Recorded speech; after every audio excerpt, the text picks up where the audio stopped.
The Han Solo movie finally has an official title. Surprising nobody, the Solo will be called Solo, a Star Wars story. Director Ron Howard announced this week that production is wrapped on the Solo movie, which is set for a May 25th release, though I've got my fingers crossed for a December delay. Hashtag keep Star Wars for Christmas. Besides, it's not like we don't have plenty to watch before then, like Black Panther. Marvel Studios released the first official trailer this week showing off T'Challa and Killmonger's new costumes, which kinda have a Power Ranger-y transformation to them. Sure beats the heck out of Iron Man's suitcase suit. Also from Marvel this week, The Punisher may have been delayed until November 17th, but we do have a new trailer to hold us over in the meantime. It looks like Frank's war on crime is getting sidelined as he goes up against a government conspiracy that probably has something to do with the death of his family. Over on the DC side of things, another cast member for the upcoming Titans has been announced. Ryan Potter has been cast as the shape-shifting Beast Boy. Potter, best known as the voice of Hiro Hamada in Disney's Big Hero 6, has had his share of live-action experience. His acting career launched in 2011 with Nickelodeon's Supa Ninjas. No doubt Titans will put his martial arts background to further use. Over in video games, a system update to the Nintendo Switch has added video capture to the system. Holding down the capture button will create a video clip of the last 30 seconds of gameplay, which can then be edited and uploaded to Facebook or YouTube. Currently, the video capture feature is supported by only a handful of games, including The Legend of Zelda Breath of the Wild, Mario Kart 8 Deluxe, ARMS, and Splatoon 2. The update also included some quality of life features, such as the ability to transfer user profiles and save data from one Switch system to another, and the ability to pre-purchase and download digital games so they're ready to go at launch. And in other video game news, if you thought there weren't enough visual novels on Steam already, brace yourself for VN Maker from the developers of RPG Maker. God help us all. Moving over to upcoming releases, hitting theaters this week, we have Jigsaw. Torture porn is back just in time for Halloween with the 8th entry in the Saw franchise. Who's the killer this time around? Probably somebody you wouldn't expect, or maybe it's really obvious. I don't know.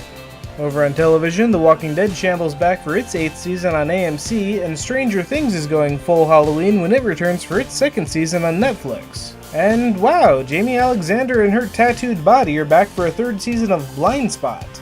Yeah, this is going on season 3. That doesn't seem fair. Hitting PC this week, I Am Overburdened looks like a fun little roguelike game that seems very proud of its hero's 20 inventory slots. I'm not entirely sure why that's important, but the game looks kinda fun. High Hell is a stylized first-person shooter set in a wacky world of monkeys, robots, pills, and swimming pools, so that's neat. And get ready for some spooks, starting with Yamawari Midnight Shadows. This cute little adventure game has you searching for your best friend and encountering ungodly horrors along the way. Next up, this week's most unexpected game, The Mummy Demastered, is a video game tie-in to this summer's Mummy reboot that, in spite of being a little late to the party, actually looks like a decent Metroidvania-style game. And the horror continues with House of Velez Part 1.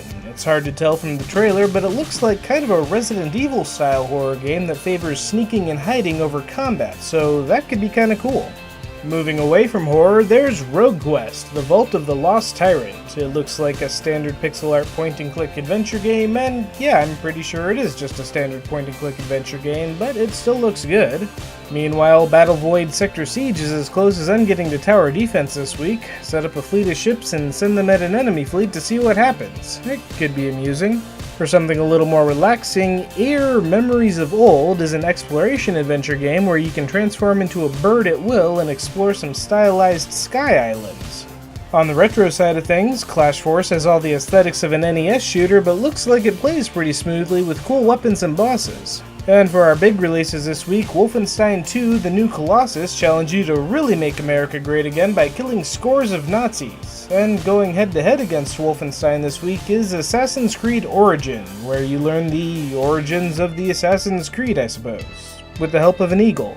And both games will have to compete for attention with Super Mario Odyssey for the Nintendo Switch. Mario's back for a new adventure of forcibly possessing sentient and non-sentient beings alike for fun and profit. And we're wrapping things up with this week's CGBros video. Esma is back again, this time with the story of a pianist that ends up rescuing a glowing blue wood girl from a smoke monster to overcome his stage fright. You know, like all great artists.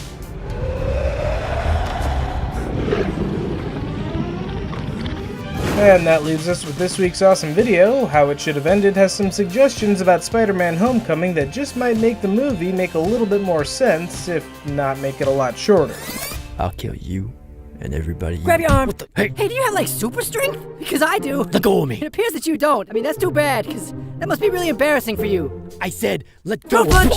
Help! This man has a gun and is threatening my life! So, what would your visual novel be about? Tell me a story in the comments. Be sure to like and subscribe, share this video with your friends, and have a great week!